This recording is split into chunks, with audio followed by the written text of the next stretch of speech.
And our next speaker is Tyler Van Fleet. And Tyler's going to be talking about woods forums, which are a way of gathering landowners together and starting to talk to them about protecting their land. Tyler's background is she joined the Watershed Agricultural Council in February of 2014 as the forestry program's first watershed educator. At WAC, Tyler assists the forestry program landowner outreach and runs the Urban-Rural Education Initiative program, helping students and teachers discover and investigate the New York City watershed, as well as the working lands that keep their drinking water clean. Tyler earned her BS in biology and social cultural anthropology from the George Washington University and an MS in environmental conservation from the University of Massachusetts at Amherst, which is where I got mine as well. For which she developed the pilot-tested Conservation Awareness Index, a survey tool for assessing forest landowner awareness and conservation options. Welcome, Tyler.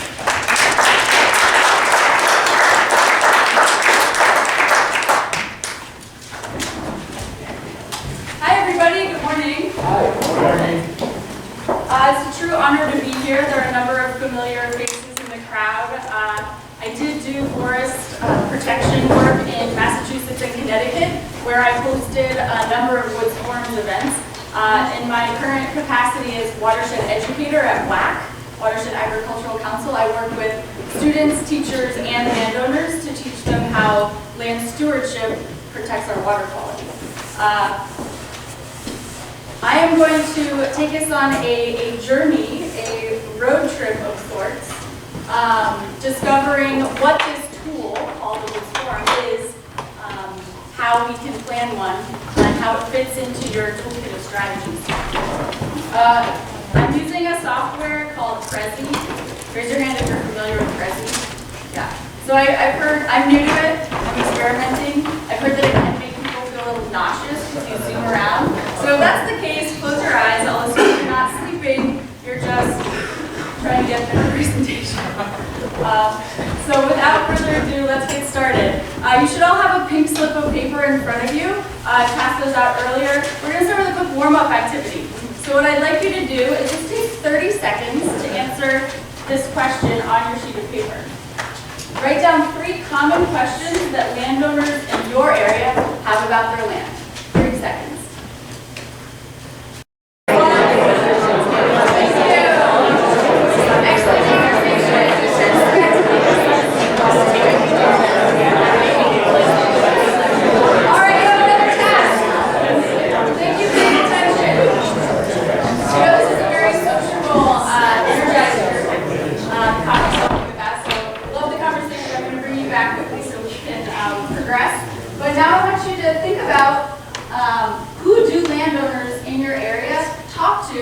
About the questions that they have. So take another 30 seconds, write down 3 ideas. Who do landowners in your area talk to about these questions that they have?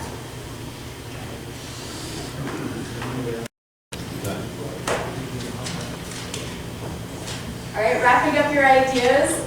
We're going to skip the conversation this time, but you'll have a chance to share with your neighbor again.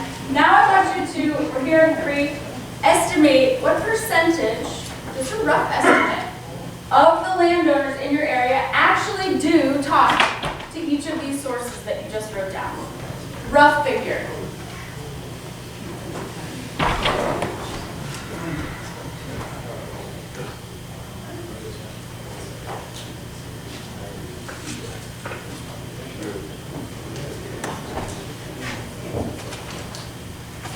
Take 10 more seconds and then you'll turn and share what you wrote with your neighbor. Go ahead and share. Thank you so much for your attention.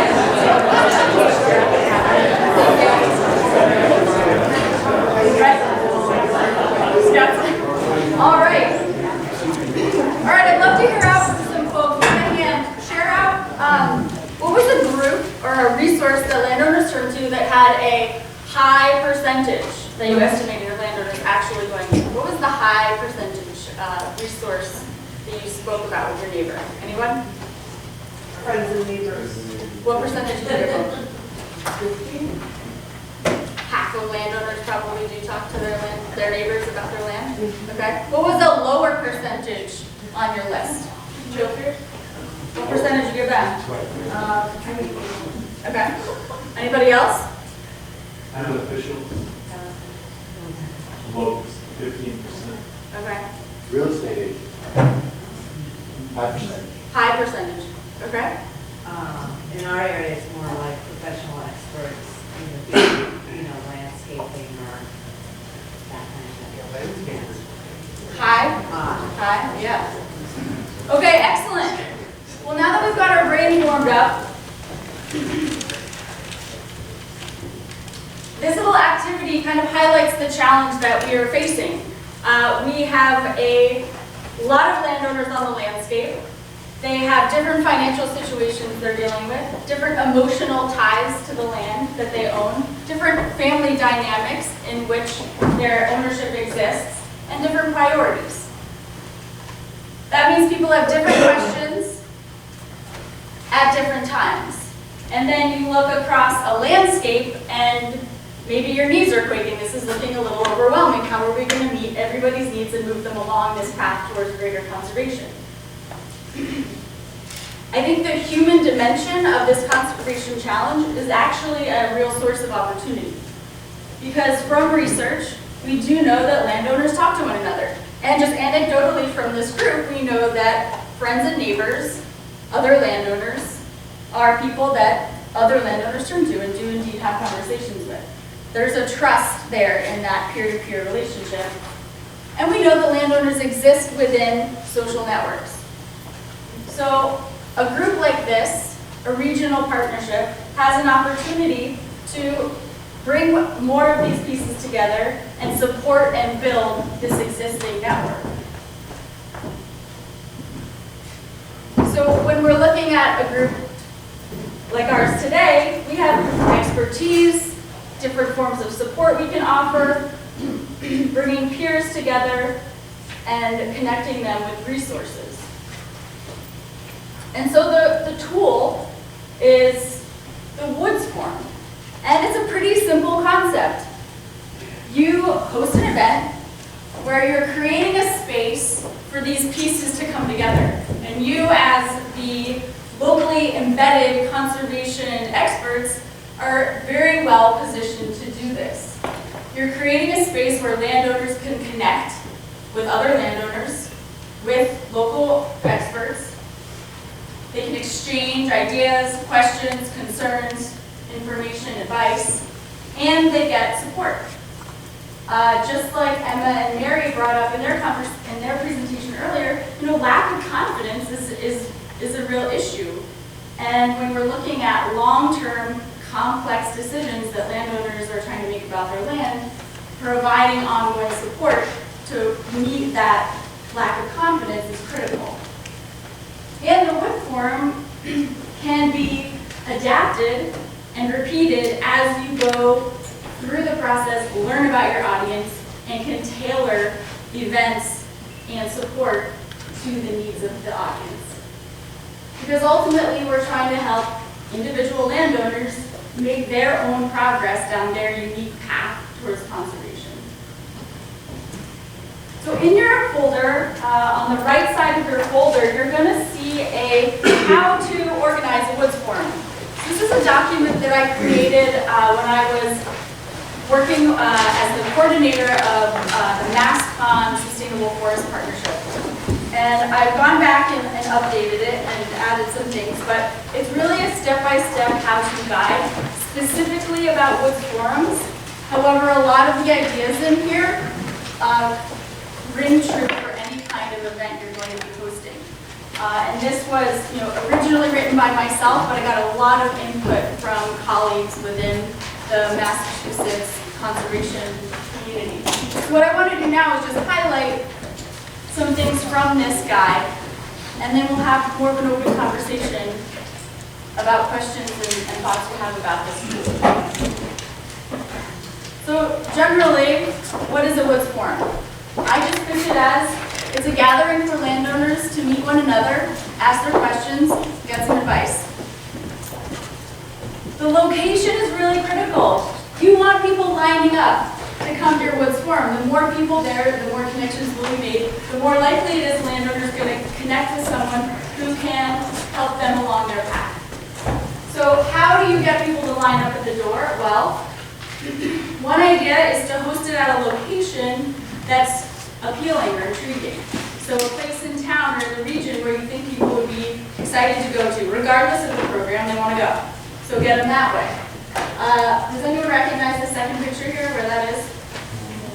Yeah? Does anyone know what that strip of land is called between that the trolleys run along?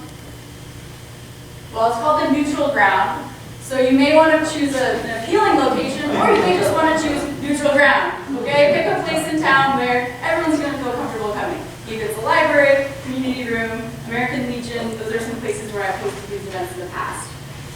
I will say in central, northern Massachusetts, they hosted a woods forum that I believe they got 80 or 90 landowners to come out to, and it was hosted at the Shutesbury Athletic Club, which is kind of like a camp in the woods. And I think people showed up en masse, in part because maybe they liked the place, they'd already been there, it's kind of low-key social place, or they've always heard of it, they've always driven by it, but never felt comfortable to go in because it seemed like this private club. And so I think a lot of people came just because it was a cool spot. So keep that in mind. Has anyone here felt like the location they've held an event in has been critical to turnout? Where did you host your event? At a historic house. Other ideas?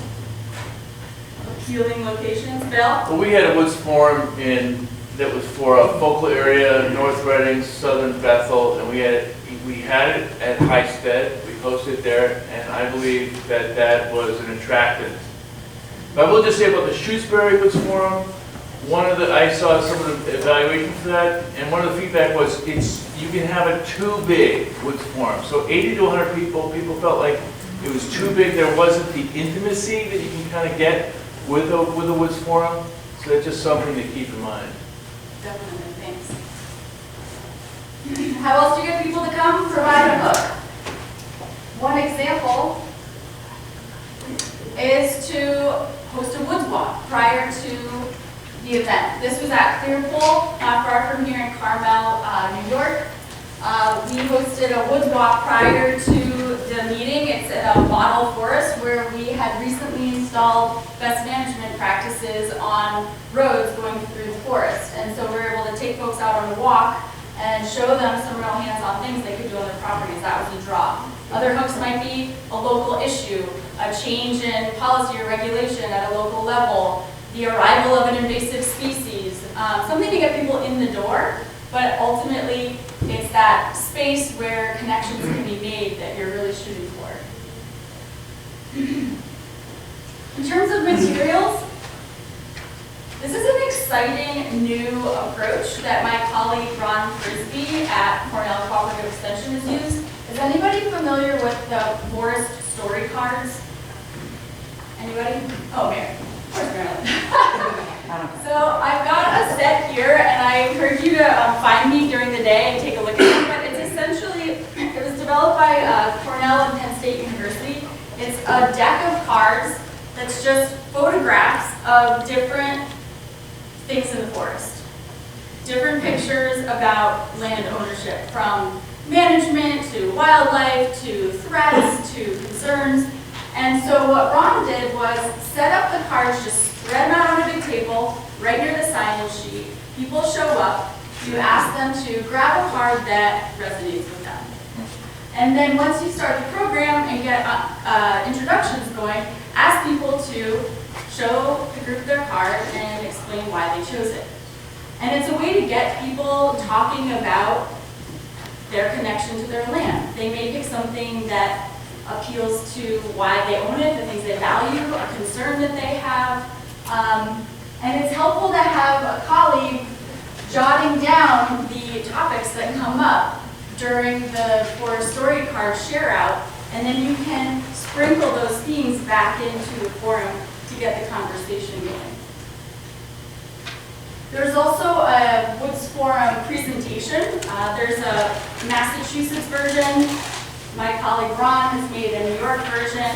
They're both available for anyone to use and adapt. But the thrust of the presentation is keep it short, kind of get the wheels turning for your landowners. And you do that by really telling a story. In the presentation, you have a couple decision points. Not very focused. A little better. So, common decision points. Should I sell my timber? How do I plan for the future of my property? And then you explore some options available to landowners and key professionals or tools that they may use along the way in the context of real stories of landowners. And then you transition to the open forum.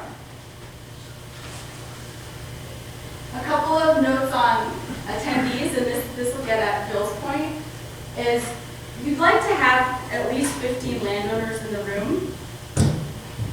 I recommend getting at least 20 RSVPs in order to assure that you'll hit your minimum of 15. And you want 3 or more professionals.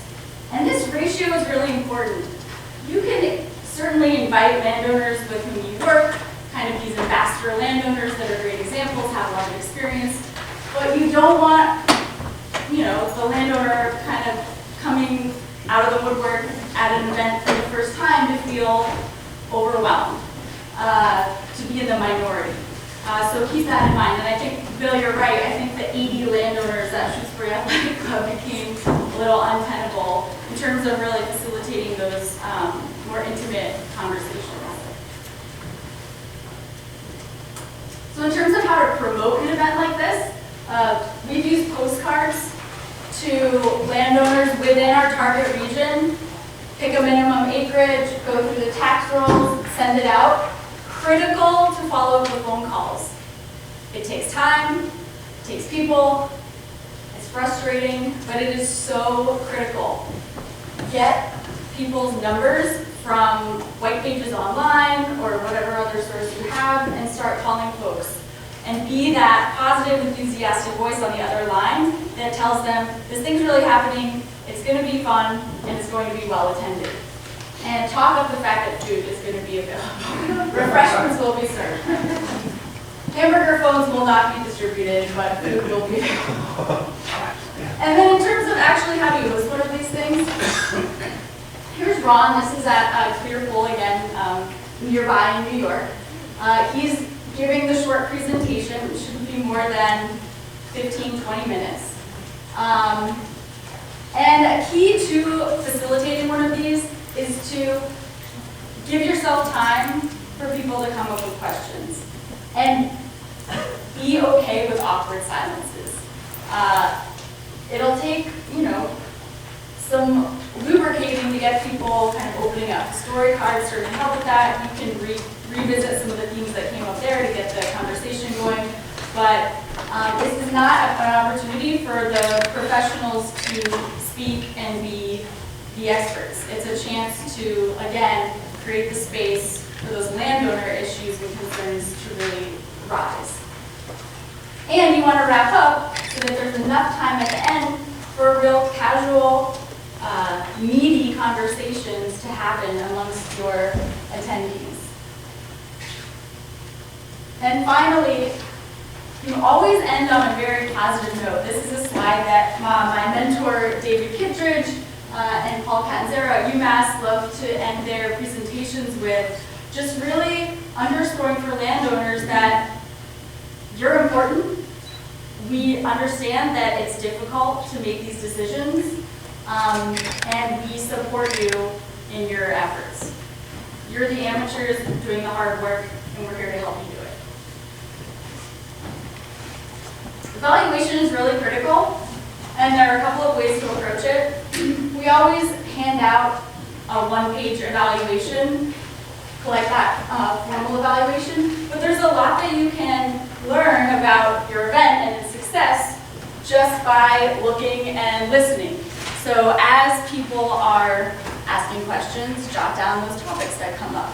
When you've broken up after the formal kind of forum session and people are just having conversations and eating pie, circulate. Listen to those conversations. Get a feel for what is on people's minds. We've also done some follow-up where we've mailed postcards to attendees and asked them, you know, what have you done? Have you taken a next step? Describe that next step to us. It may be as simple as I talked to my kids about their interest in keeping the land when we pass. It may be I took a walk in my woods and I really paid attention to what I like about my woods and what I'm hopeful to be able to protect. Maybe I created a map and put points on the map of, you know, the places that mean something to me.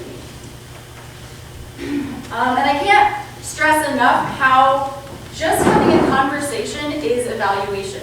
I think evaluation is a scary term for a lot of people, but just getting the folks together who organized the event and attended it, the various partners involved, and asking them, how'd you think that go? You know, like, is that what you expected? Do you think we got what we wanted out of it? What did you hear? What did you see? What should we do better next time? A casual conversation is a very, very valuable form of evaluation. And then I think an exciting thing about the Woods Forum is that it has the opportunity to really respond to your specific landowner population and adapt to their needs and concerns, which are also evolving. And so I think with a group like this, if you commit to doing a series of Woods Forums where you can invite people to come back, now that they've taken another baby step, they probably have new questions. Come back with those new questions. Now you're ready to have a conversation with the land trust representative, with the forester who's in the room. Bring your neighbor, bring your son, bring your grandmother. And you're really going to be building and supporting that landowner network over time within the region. So repeating the event multiple times, I think, has real value. And so all of this, again, we're working towards our ultimate goals, which are helping our landowners make informed decisions and helping them along the way towards their own conservation progress. So I do want to thank the organizers for bringing us all together in our own sort of forum. Again, David Kittredge and Paul Catanzaro were my mentors at UMass, and they created this model of outreach. And Ron has adapted it and very creatively incorporated the forest story cards into the process here in New York. And my team at the Watershed Agricultural Council for all of their inspiration and support. So with that, I'll ask what's on your mind. Has anybody here ever attended the Woods Forum?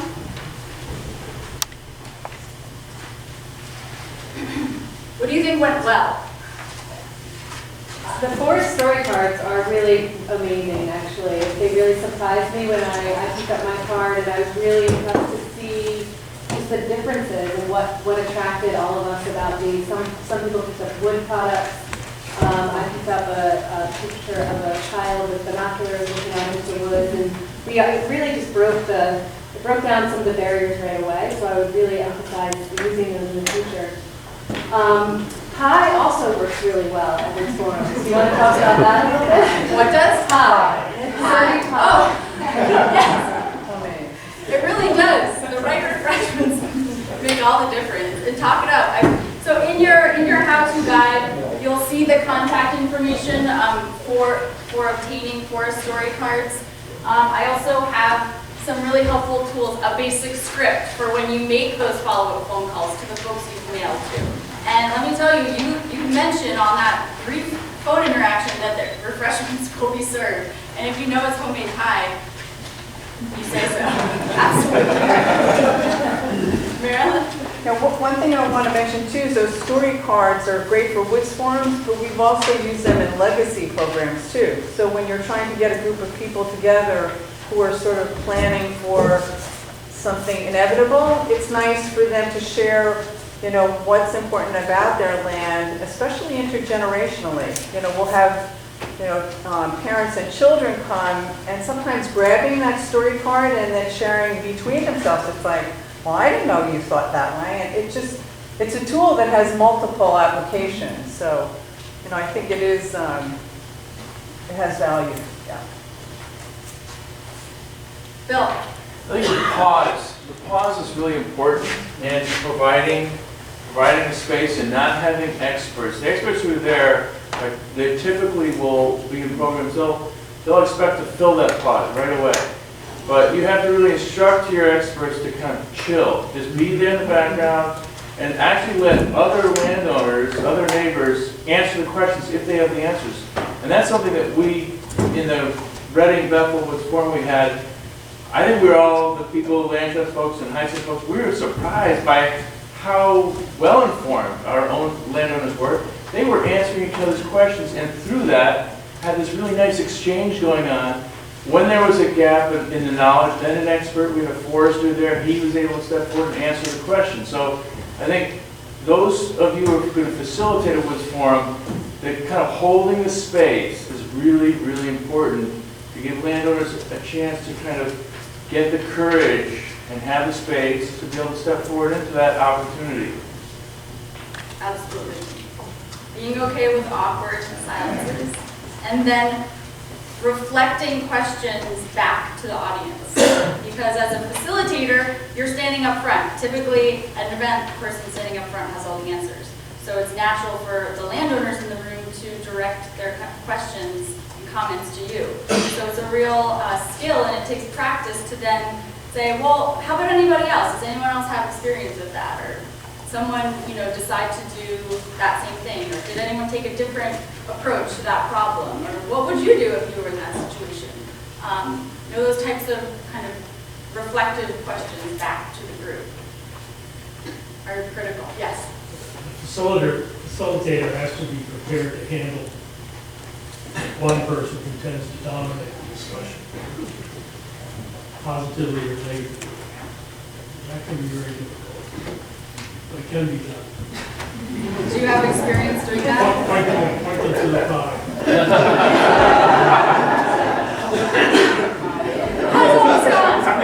I could run on it. But you're right. And every Woods Forum happens, you know, every Woods Forum is different. The cast of characters in the room will be different. But I think setting up some ground rules initially with the group, we're here to hear from all of you and to hear many voices. And you know, I will step in and redirect things for the sake of everybody's benefit. And you create that expectation up front, and then it's less awkward to cut somebody off. But you still cut them off. And I think wrapping up with a good 30 minutes, you know, prior to the close of the event gives people that space, again, to have more of a one-on-one conversation. And they may not be comfortable speaking out in front of the group, but you, again, create the space for the conversations to happen at the refreshment table, in the driveway. Dave and Paul love to say, you know, it's the conversations in the driveway as people are getting in their cars that are the real gems of these events. Yes, sir. It's technology. We use that a lot.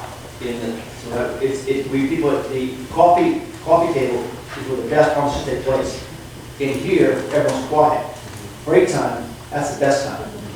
Then they get to talk among themselves, they network themselves, and there's a whole technology involved in that, how it's done. Absolutely. And in terms of evaluation, maybe assign someone from your organizing team to be the roving eyes and ears to capture some of that. Because you're absolutely right, a lot of important things happen off in the corners.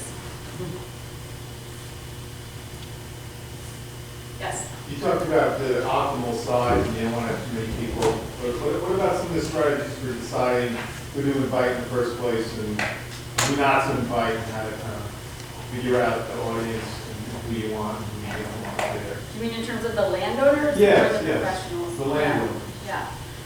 So that's a great question. It'll really vary on what your goals are. If you're just trying to get to know the landowners in your area, you probably don't want to be too specific or rule anybody out. It sounds like this group is focusing on larger acreage landowners. However, a small neighboring landowner might be a real conservation advocate and be that node in the social network that's connected to a lot of other people. So you may not want to rule out a person with 5 acres because they might be your bridge to the, the quiet landowner on 150 acres right next door. So I tend to think of this as being very inclusive. Generally, it's a matter of who you're going to target your marketing to. You need to pick a minimum acreage and a couple of towns that abut one another, and then keep it pretty open because you never really know the role that any one landowner is playing within that network. In terms of professionals, again, you don't want to have more professionals in the room than landowners. And so one land trust person, one forester, one person from a state agency, or double those numbers if you're expecting 30 landowners, but try to keep that ratio in mind. 15 landowners, 3 professionals, and work with that. Yes, sir. Yeah, I was sort of wondering, on the one hand, you want at least 15 landowners in the room, it sounds like, and you probably don't want 80 landowners in the room. So, obviously our towns vary in terms of their density and things like that, but, we're all relatively, what's the sort of geographical expanse you should work in? Should you work within a town? Should you work across town boundaries?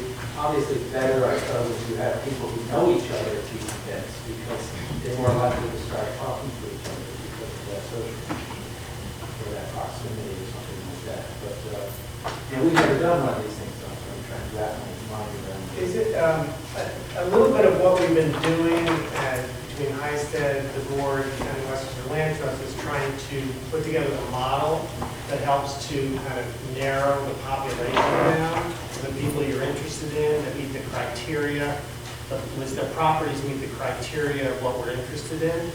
That may help to narrow down the population. Then from that population, you have to decide geographically where you want to do these, and also how many people, how many woods forms you need to do to meet, and then how many you invite to get the number at the table that you want, and so on. So to answer your question a little bit, it might be that you're dealing with a database of individuals that have been kind of selected through a model, and then from that you're selecting smaller groups to attract in a geographical area within that focal area that you're dealing with.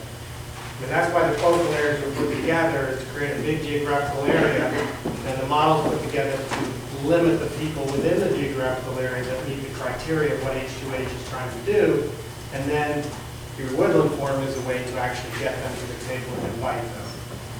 Does that make sense? So in other words, you're saying sort of focal areas themselves might be the basis of the application. They're the larger, certainly the larger one. If we can narrow it down through some of our modeling and try to get rid of some people who don't necessarily, their properties don't meet the criteria of H2H, we don't necessarily, we may still have an opportunity for somebody who doesn't, who provides, as a neighborhood association, is head of a neighborhood association, so you might want to invite them anyway, even if their property doesn't, so there may be exceptions to that rule, but I think that's kind of the way that we talk about it. So you're going to promulgate this priority model results at some point? What town you're in? Austin. You're in Austin. Okay. So, maybe Kara, you can. I don't know. You want to talk about the modeling, or you not want to talk about the model?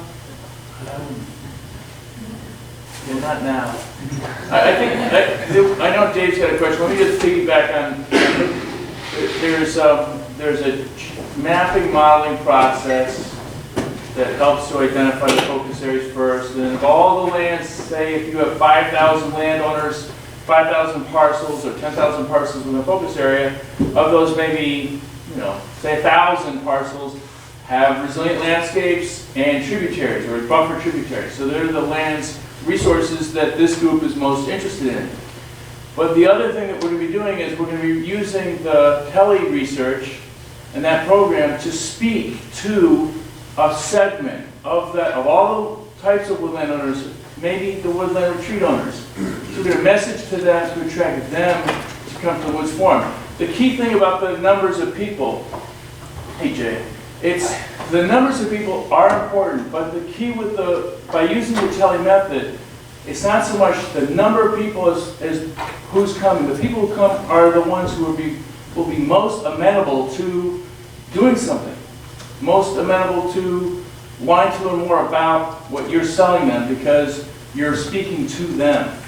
So, for example, we had 2 Woods Forums. One I already talked about had 27 people show up, and we didn't have a follow-up, so we don't know what's going to come from that. But the second one, we only had about 7 people show up, but one of those was a landowner, and that's a project that's moving forward. So the people were in the room were all of them had keen interest in doing something, which never happens. I've never run a program in which pretty much everybody there has keen interest in taking a step forward.